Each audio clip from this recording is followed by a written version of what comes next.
sehat lahir dan sehat batin semuanya. Walaupun kita terpisah dalam pertemuan secara real, tetapi kita di dalam IT ini bisa berkomunikasi. Kemudian salawat dan salam marilah kita berikan kepada Nabi Muhammad SAW. Allahumma sholli ala Muhammad wa ala ali sayyidina Muhammad. Alhamdulillah kita semua hidup di zaman Islam yang sempurna ini. Pertama-tama saya terima kasih kepada Ketua Umum Bapak Afan Pangkuti, serta seluruh pengurus, Pak Sekjen, komunikasi ini, serta seluruh teman-teman, moderator Pak Naif, terima kasih seluruh kasih PHU juga. Saya diberikan kesempatan untuk bisa memberikan informasi tentang kesehatan. Saya baru saja webinar juga dengan para pimpinan di kementerian terkait dengan COVID. Jadi informasi terakhir adalah Pusat Krisis Kesehatan sedang melakukan exercise juga dengan WHO yang memprediksi bahwa puncaknya itu terjadi di bulan Mei, puncak COVID ini. Kejadian artinya insiden atau penyakit yang baru. Dan akan diprediksi turun di bulan Juni. Sementara kita akan berangkat, insya Allah kalau tidak ada halangan apa-apa di bulan Juni akhir. Dan mudah-mudahan exercise ini tepat, artinya tidak bergeser. Kalau tidak bergeser, tentunya ada hal-hal lain juga yang harus kita siapkan. Menjamin bahwa jamaah haji kita yang 221.000 itu betul-betul dinyatakan tidak terinfeksi COVID. Nah, ini bicarakan secara teknis saja ke dalam kalau memang setting ini terjadi. Teman-teman semua yang saya hormati, kami pada posisi yang mendukung penyelenggaraan ini tetap berjalan. Artinya semenjak Kementerian Agama belum menentukan bahwa haji ini diberangkatkan atau tidak, maka kami tetap on the track untuk melakukan pemeriksaan dan pembinaan kesehatan haji, termasuk pemberian vaksin. Hanya ada beberapa kendala di lapangan terkait dengan PSBB ini, pembatasan sosial berskala besar. Ini yang sudah banyak sekali diminta oleh pemerintah daerah, sehingga pengaturan pemeriksaan itu tentunya seperti biasanya. Artinya begini teman-teman, nggak bisa berkumpul jam haji itu. Kalau diperiksa mungkin 1 atau 2 dulu, jam sekian, kemudian berlanjut lagi. Tapi di puskesmas saya sudah tekankan betul dengan teman-teman di daerah bahwa pemeriksaan harus tetap jalan. Harus tetap jalan. Itu yang prinsip. Kedua, jamaah haji kita itu nggak lain dan nggak bukan adalah warga negara juga. Jadi supaya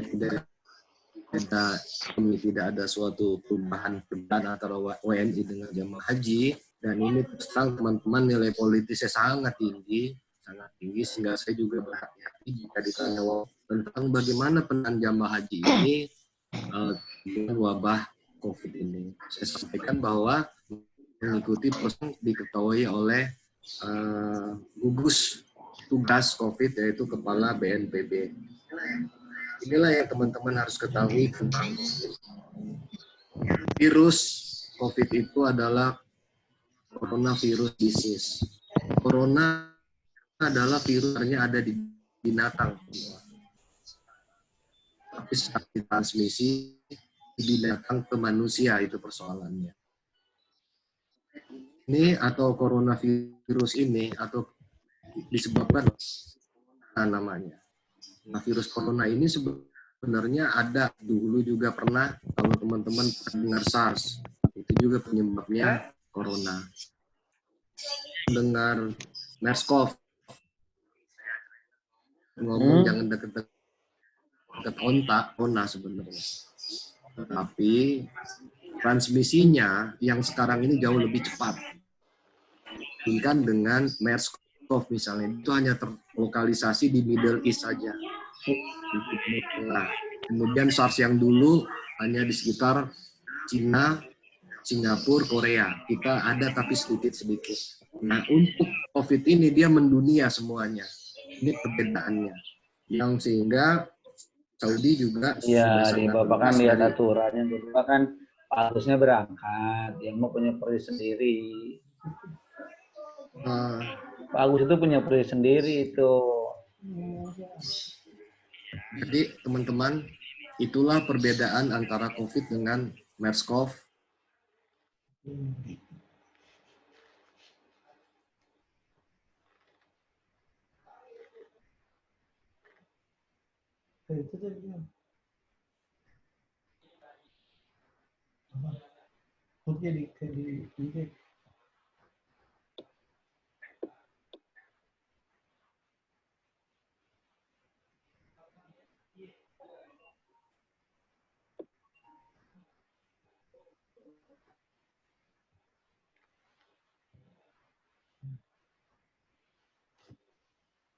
Saat itu kondisi badannya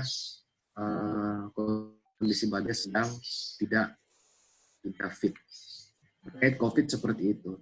Saya kira kawan-kawan setuju kalau persoalan kesehatan secara umum berkaitan dengan ibadah. Nah, ini nggak perlu lagi saya bahas secara detail. Saya kira saya terima kasih kepada Kementerian Agama, terutama Kementerian Agama ya, yang telah betul-betul mengadopsi pentingnya kesehatan.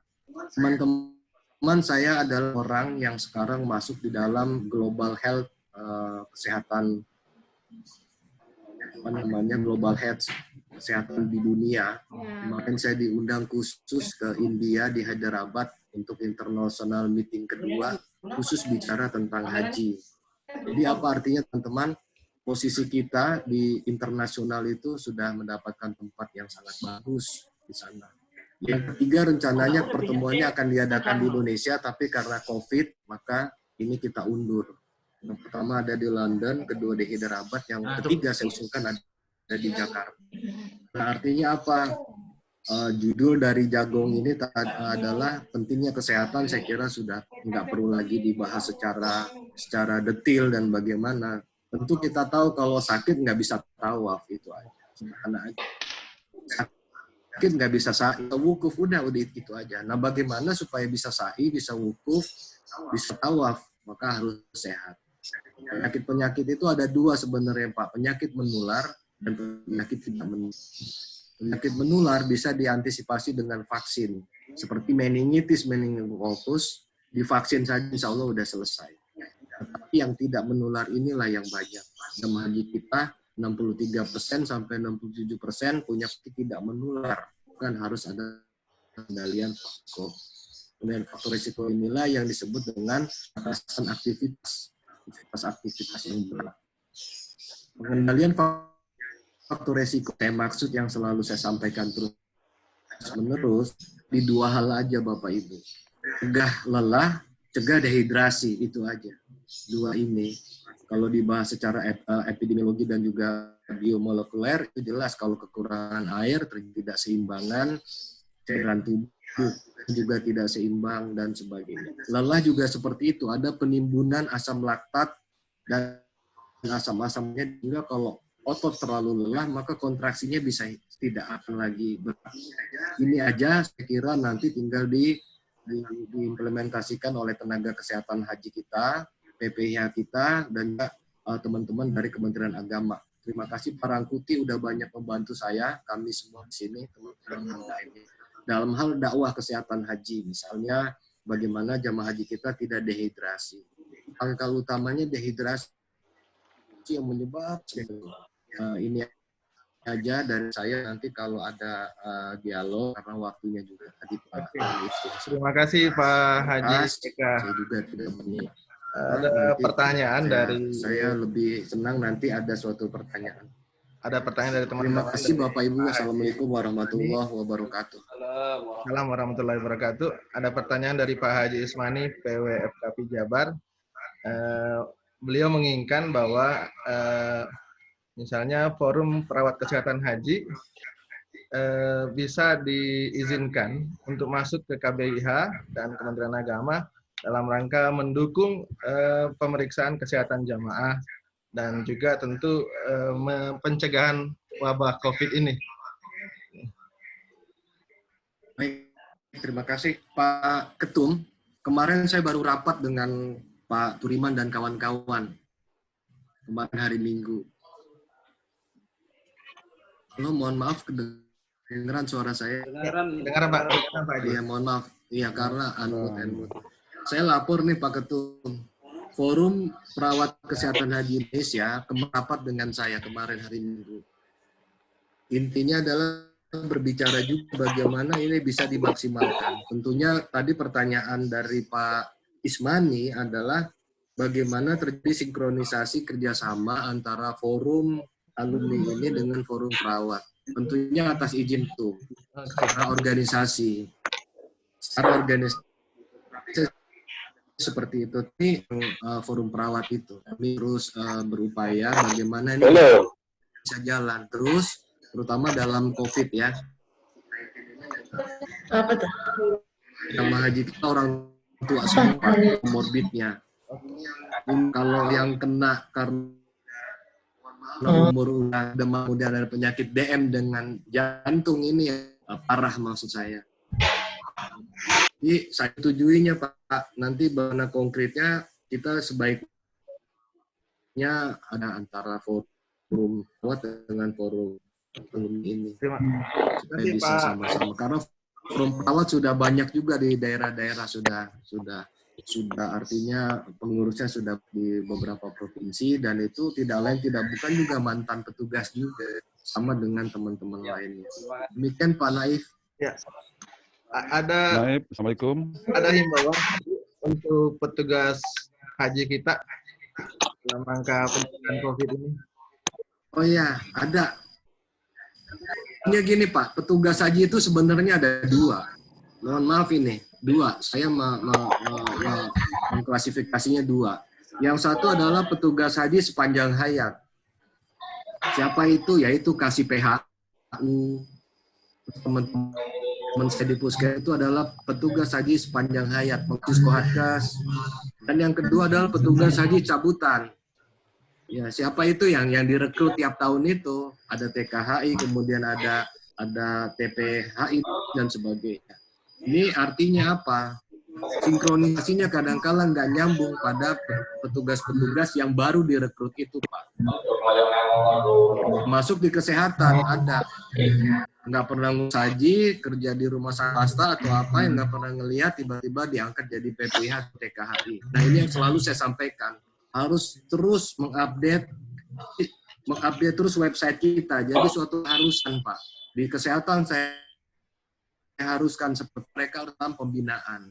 Mudah-mudahan di Kementerian Agama juga bisa melakukannya. Karena kalau kasih PHU itu sama dengan puskesmas kami yang melakukan pembinaan itu haji sepanjang hayat, termasuk haji juga direktur PHU itu adalah petugas haji sepanjang haji dari tanah air sampai di tanah suci. Ada yang memang hanya di tengah-tengah, tapi bukan berarti itu kita kecilkan. Kita manfaatkan betul perannya supaya bisa lebih aktif lagi. Kalau ditanya apa harapannya, kita bersama-sama lah. Kita bersama-sama membentuk suatu dakwah kesehatan haji yang saya sudah minta itu, supaya bisa link bahwa dari kajian keagamaannya apa. Seperti sekarang Bapak Ibu, saya lagi meminta sama MUI, Majelis Ulama Indonesia, tentang penggunaan masker. Penggunaan masker, kalau saya bicara dengan teman-teman di Kementerian Agama, tak satu pun yang nolak seperti itu. Nggak ada yang menolak. Tetapi di dalam pelaksanaan di lapangan, kadang-kala jamaah haji kita disuruh lepas maskernya, disuruh lepas. Dan setelah saya ternyata bukan petugas haji sepanjang hayat itu, petugas haji yang di tengah-tengah ini. Jadi maksud saya kita sama-sama lah. Nggak ada.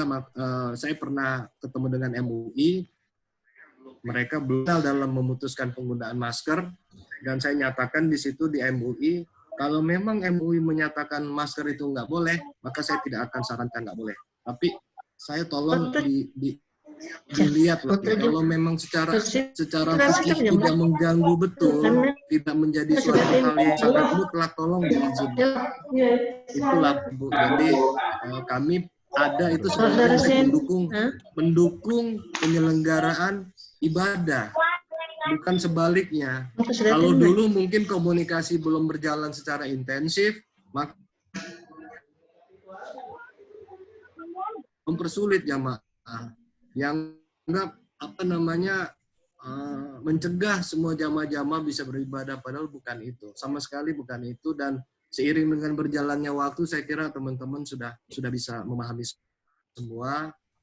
Marilah kita tahu faktanya bahwa jemaah haji kita tuh 67%, 63-67% itu adalah dalam keadaan risiko tinggi. Bukan berarti tidak istiqtoah loh. Risiko tinggi artinya yang perlu dikawal betul. Yang tidak memenuhi syarat istiqtoah itu yang sudah terminal sekali. Itu jumlahnya sedikit, Pak.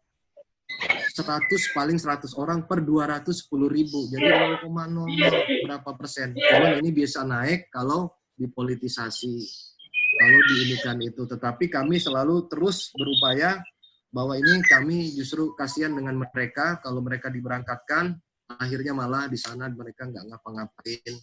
Nah, terkait dengan MERS-CoV, Pak, ini saya buka aja sebenarnya beberapa jamaah haji kita beberapa tahun lalu juga sempat terkena suspek MERS-CoV.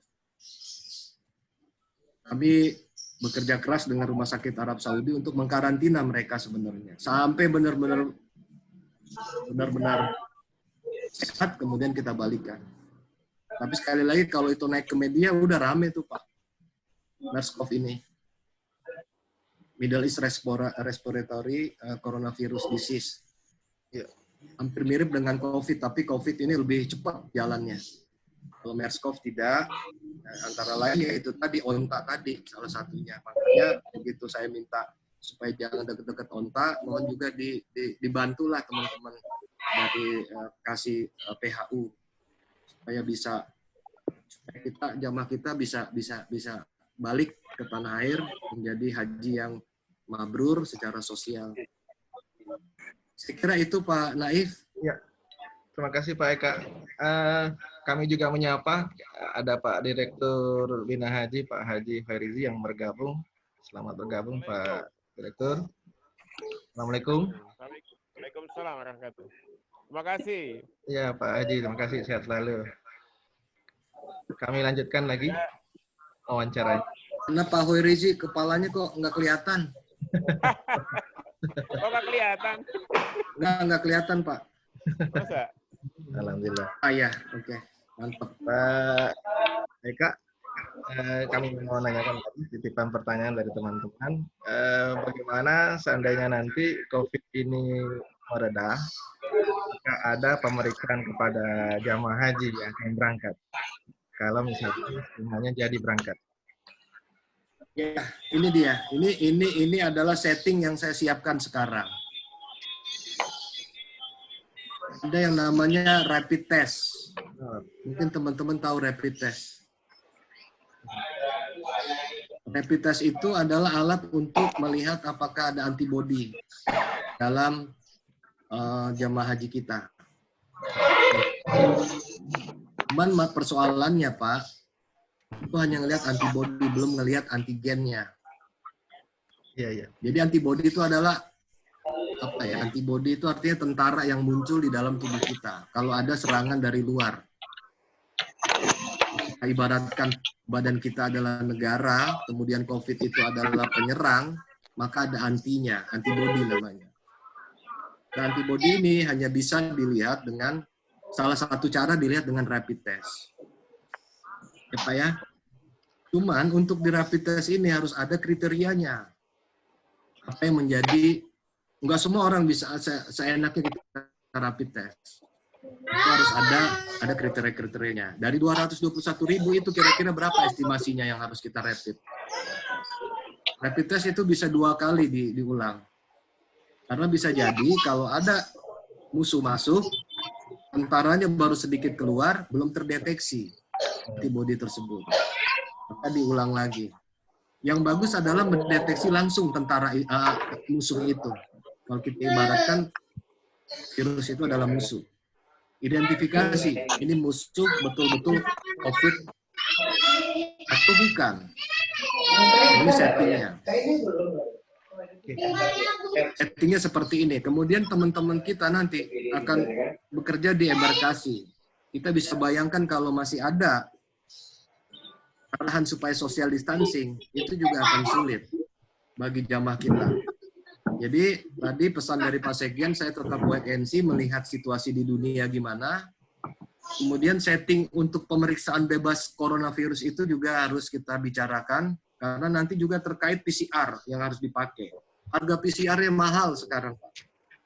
Satu buah PCR itu kalau nggak salah, ini di sini ada, saya lihat ada teman dari Dengar suaranya. dari Novita, dari mana, dari Novita ada beberapa ke orang kesehatan itu, PCR itu harganya bisa mencapai 1 juta sekarang. Nah, kalau itu semua di PCR 221 miliar uang yang harus keluar. Nah, ini kalau PCR, kalau RDT mungkin agak lebih murah, tetapi hanya menyangkut dari antibodinya. Tapi biarlah itu dulu, nggak usah didiskusikan secara berat di sini. Itu jadi pemikiran saya dulu. Karena memang harus kita bisa menjamin kalau jamaah haji kita ke Saudi itu bebas dari coronavirus. Kalau enggak mungkin ditolak oleh mereka. Karena mereka sangat tegas dan ketat sampai melakukan lockdown, dan berapa banyak kerugian Saudi sebenarnya luar biasa. Hotel tutup, semua tutup. Yang saya lanjut Intinya begitu Pak, kami akan melakukan suatu, ini Pak Naif akan melakukan suatu kajian-kajian kira-kira apa yang harus betul-betul pas terhadap jamaah haji kita ini untuk bisa dinyatakan bebas coronavirus. Alatnya baru 2, rapid dan PCR tersebut. Oke, terima kasih Pak Haji.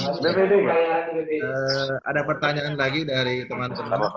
Ini kan sebagian jamaah haji kita, sebagian besar belum dari manasik haji. Nah, ada imbauan nggak Pak Haji untuk misalnya petugas kesehatan yang akan memberikan manasik? Baik.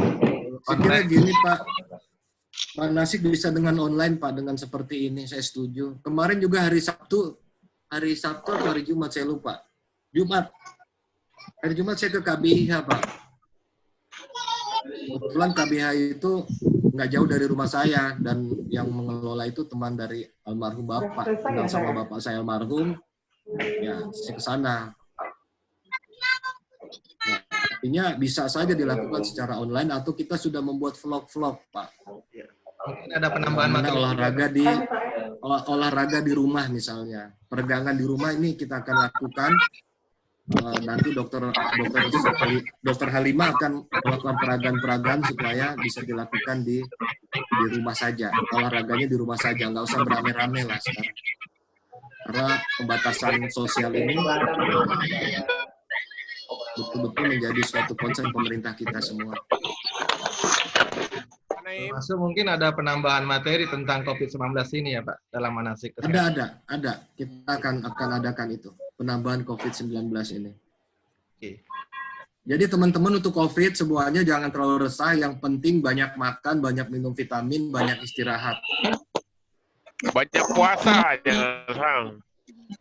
Ya boleh juga puasa, nggak apa-apa. Yang penting antibodi kita kuat. Pak. Ya, Pak Haji Fairizi, Pak Direktur, kami persilakan sampaikan statement. Baik, terima kasih. Pertama, kita sudah mengupload buku manasik ke sistem kita, ke web kita. Kalau teman-teman mau melihat di web kita sudah bisa. Itu pertama. Yang kedua, pertanyaan saya dengan Pak Kapus. Pak Kapus, kita ini kan negara kepulauan, Pak Kapus. Dengan kondisi COVID yang ada nggak kemungkinan kita nanti diminta memberangkatkan jemaah itu dalam satu pintu? Umpamanya hanya bisa diberangkatkan lewat Jakarta saja. Udah kepikir belum itu, Pak? Karena kita kan bisa saja mungkin Arab Saudi akan menerima kita kalau di sana sudah selesai, tetapi dia minta satu pintu karena kita negara kepulauan. Mungkin semua Jawa selesai, Sumatera belum, Kalimantan selesai, Sulawesi belum. Nah ini mungkin menurut saya perlu kita pikirkan juga. Makasih. Baik Pak. Bisa langsung langsung dijawab Pak Kapus, saya ingatkan waktu kita tinggal 9 menit lagi. Silakan Pak Eka. Iya, baik, terima kasih. Ini kalau Pak originalnya saya harus jawab langsung Pak. Mohon maaf moderator, kadang saya ini kan untuk saat ini aja. Iya. Silakan, waktunya Pak. Sudah Gini Pak Hoirizi, benar kalau mengenai web, saya juga akan masukkan manasik kesehatan haji di dalam web. Pakai headset mungkin. Bisa sih satu pintu aja. Masuknya di Kementerian Agama. Saya izin nanti melalui Pak Afwan atau Pak Hoirizi supaya bisa diupload. Yang pertama. Kedua, mengenai jamaah haji satu pintu, saya kira kewenangan yang paling penting itu di Kementerian Agama. Kita ikut aja. Justru saya setuju kalau ini. Jadi lebih mudah pengawasan kita. Lebih mudah pengawasan kita dalam hal membuat rekomendasi bahwa jamaah haji tersebut memang layak diberangkatkan. Karena terus terang harus kita melakukan pemilahan, Pak. Kita harus berani melakukan pemilahan. Kalau memang jamaah haji itu hanya bisa diberangkatkan setengah dari kuota, maka kita harus bisa tegas nyampein jamaah haji mana dulu. Apakah jamaah haji yang dari Jawa dulu atau embarkasi-embarkasi besar dahulu. Nah, ini tentu punya efek psikologis juga terhadap jamaah haji yang tidak diberangkatkan pada tahun ini.